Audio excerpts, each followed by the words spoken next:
ኢራን የሆርሙዝ ወሽመጥን ለማስተዳደር በመሰረተችው አዲስ ተቋም ላይ ማዕቀብ ጣለች። የአሜሪካ ግምጃ ቤት ኢራን በሆርሙዝ በኩል የሚደረጉ የባህር ጉዞዎችን ለመቆጣጠር በቅርቡ ባቋቋመችው የፋርስ ባህረ ሰላጤ ወሽመጥ ባለስልጣን ላይ ማዕቀብ መጣሉን አስታወቀ። ግምጃ ቤቱ ባወጣው መግለጫ የዚህ መስሪያ ቤት መቋቋም የኢራን እስላማዊ አብዮታዊ ዘብ በሆርሙዝ ወሽመጥ ላይ ከሚያልፉ መርከቦች ገቢ ለመሰብሰብ የሚያደርገው ሙከራ አካል ነው ብሏል።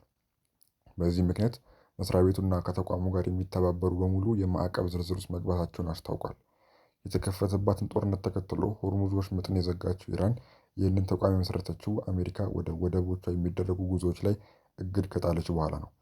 ተቋሙ በወሽመጡ የሚደረግ የመርከቦች ጉዞን የመቆጣጠርና የማቀናጀት ስልጣን አለው። ባለስልጣን መስሪያ ቤቱ ከዚህ ቀደም በትዊተር ገጹ ባወጣው ካርታ በሆርሙዝ ወሽመጥ የሚገኝ የክትትል ዞን አሳይቷል። በዚህ ዞን ውስጥ የሚደረግ ጉዞ ከተቋሙ ጋር መቀናጀት እንደሚያስፈልገውም አስታውቋል። በዚህ የወሽመጡ ክፍል በኩል ማለፍ የሚፈልጉ መርከቦች ከፋርስ ባህረ ሰላጤ ወሽመጥ ባለስልጣን ፈቃድ ማግኘት እንዳለባቸውም አሳስቧል። ባለፉት ቀናትም በዚህ ክፍል ውስጥ የሚያልፉ መርከቦች በኢራን ኃይሎች ታጅበው እንዲጓዙ ወይም እንዲቆሙ እንደተደረጉ ዘገባዎች አመልክተዋል። የእስራኤል ጦር በደቡባዊ ሊባኖስ የሚገኝን ግዙፍ ክፍል የግጭት ዞን የሚል ምድብ ውስጥ እንዳስገባው በመግለጽ ነዋሪዎች አካባቢውን ለቀው እንዲወጡ ትዕዛዝ ሰጠ። የእስራኤል መከላከያ ሰራዊት ነዋሪዎች ከድንበር 40 ኪሎ ሜትር ገደማ በዛህራኒ ወንዝ ሰሜን አቅጣጫ እንዲጓዙ አሳስቧል። ጦሩ እጅግ ከባድ የሆነ የኃይል እርምጃ እንደሚወስድ ያስታወቀ ሲሆን ሄዝቦላህ በተደጋጋሚ የተኩስ አቁሙን ጥሷል በሚል ከሷል። የተኩስ አቁሙ ከታወጀ ከሚያዝያ መጀመሪያ ወዲህ 14 በመቶ የሚሆኑ የሊባኖስ ግዛት ከሚሸፍነው አካባቢ ነዋሪዎች ለቀው እንዲወጡ ሲጠየቅ ይህ የመጀመሪያው ነው። ረቡዕ ዕለት እስራኤል በደቡባዊ ጣይር ከተማ ድብደባዎችን ፈጽማለች። እስራኤልን የተኩስ አቁም ስምምነቱን በመጣስ የሚከሰው ሄዝቦላህ ተዋጊዎቹ ከእስራኤል ወታደሮች ጋር መጋጨታቸውን ተናግሯል። የረቡዕ ጥቃት የመጣው ሄዝቦላህ በሊባኖስ ግዛት በሚገኙ ወታደሮችና በሰሜናዊ እስራኤል ንጹሐን ላይ የድሮን ጥቃት መፈጸሙን ተከትሎ ጠቅላይ ሚኒስትር ቤንያሚን ኔታንያሁ የምድር ዘመቻቸውን እንደሚያስፋፉ ካስታወቁ በኋላ ነው። ባለፉት 24 ሰዓታት የእስራኤል ጦር 9 አካባቢውን ለቃችሁ ውጡ መመሪያዎችን አውጥቷል። ይህም በእስራኤል ሊባኖስ ድንበር ግዙፍ ግጭት ይቀሰቀሳል የሚል ስጋት የደቀነ ሲሆን በርካታ ሰዎችንም እንደሚያፈናቅል ተገምቷል።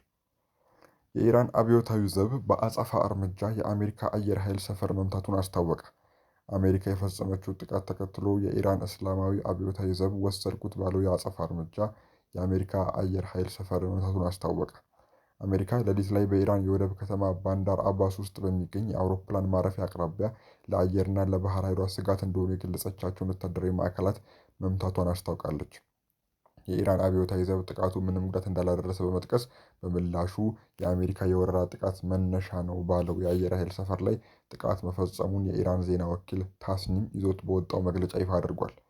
ይህ ጥቃት የተፈጸመበት ወታደራዊ ማዕከል የት እንደሚገኝ ግን በትክክል አልተገለጸም። የአብዮታዊ ዘቡ ጨምሮም የጠብ ጫሪነት ጥቃቶች አጸፋ እንደሚሰጣቸው በማመልከት ጥቃቶች የሚቀጥሉ ከሆነ የበለጠ ከባድ ምላሽ እንደሚኖር ገልጿል። ከአብዮታዊ ዘቡ ጋር ቅርብ የሆነው ታስኒም የዜና ወኪል ምንጮችን ጠቅሶ እንደዘገበው አሜሪካ ሌሊት ላይ የፈጸመችው ጥቃት ምንም ነገር በሌለበት ቦታ ላይ መሆኑንና ፍንዳታውም የተሰማው ከዚያ ጋር የተያዘ መሆኑን አመልክቷል። ይህ በእንዲህ እንዳለ የኢራን አብዮታዊ ዘብ በሆርሙዝ ወሽመጥ በኩል የራዳር መከታተያውን አጥፍቶ ሊያልፍ የነበረ የአሜሪካ ነዳጅ ጫኝ መርከብን ማስቆሙን ታስኒም የዜና ወኪል ዘግቧል። ዘገባው እንዳመለከተው የአብዮታዊ ዘቡ ባህር ኃይል በመርከቡ ላይ ተኩስ ከፍቶ ወደ መጣበት እንዲመለስ ማስገደዱንም ገልጿል።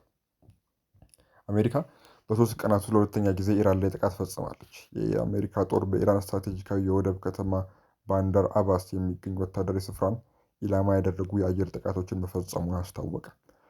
የአሜሪካ ኃይሎች በሆርሙዝ ወሽመጥ ዙሪያ ስጋት ደቅነው የነበሩ 4 የኢራን ድሮኖችን መትተው እንደጣሉ የአሜሪካ ማዕከላዊ ዕዝ ወይም ሴንትኮም ገልጿል። እንደ ሴንትኮም ገለጻ ባንዳር አባስ ውስጥ የሚገኘው ወታደራዊ ስፍራ ጥቃት የተፈጸመበት 5ኛውን ድሮን ለመተኮስ ሲዘጋጅ ነው።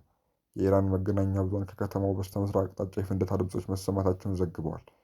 ጥቃቱ የተፈጸመው በአሜሪካና ኢራን መካከል የተደረሰው ጠንካራ ያልሆነ ተኩስ አቁም ተግባራዊ መሆን ባላቆመበት ነው። በሆርሙዝ ወሽመጥ ለሚደረግ የመርከብ ጉዞ መቆም እንዲሁም የዓለም አቀፍ የነዳጅ ዋጋ መናር ምክንያት የሆነውን ይህንን 3 ወር የሞላው ጦርነት ለማቆም የሚደረጉ ረዥም ድርድሮች እስካሁን መፍትሄ አላስገኙም። አሜሪካ ራሷን ለመከላከል እንደሆነ በመግለጽ ኢራን ውስጥ ባሉ ኢላማዎች ላይ ጥቃት ስትፈጽም ይህ በ3 ቀናት ውስጥ ለሁለተኛ ጊዜ ነው። እንደ አዲስ ጥቃቶች መድረሳቸው የተኩስ አቁም ስምምነቱን አደጋ ላይ ጥሎታል። ሴንትኮም የተወሰደውን ወታደራዊ እርምጃ የተመጠነ በግልጽ ራስን የመከላከል የሆነ እንዲሁም የተኩስ አቁም ስምምነቱን ለማስቀጠል ያለመ ሲል ገልጾታል።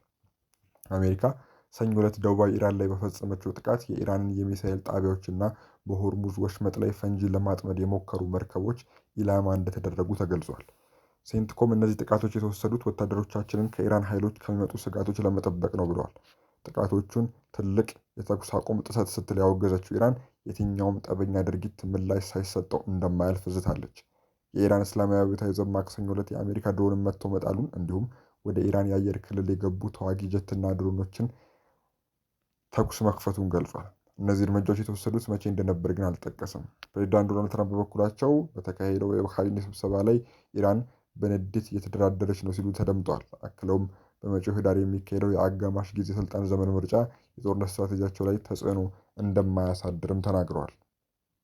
የአሜሪካው ፕሬዚዳንት አያይዘው ዶናልድ ትራምፕ ከኢራን ጋር እየተደረገ ያለው ድርድር እስካሁን አልተሳካም ብለዋል። ድርድሩ ገና ደስተኛ አላደረገንም ያሉት ትራምፕ ነገር ግን ደስተኛ እንሆናለን ብለዋል። ትራምፕ በአስተዳደራቸው ስር ካሉ ባለስልጣናት ጋር ባደረጉት ውይይት ላይ መሆን ያለበት በዚህ መንገድ ነው፣ አለበለዚያ ግን እንጨርሰዋለን ሲሉም ገልጸዋል።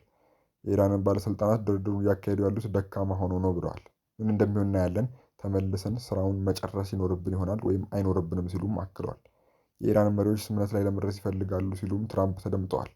የአሜሪካው የውጭ ጉዳይ ሚኒስትር ማርኮ ሩቢዮ በበኩላቸው ስምምነት ላይ መድረስ እንደሚፈልጉ ገልጸው ካልተሳካ ግን ፕሬዝዳንቱ አማራጭ አላቸው ብለዋል።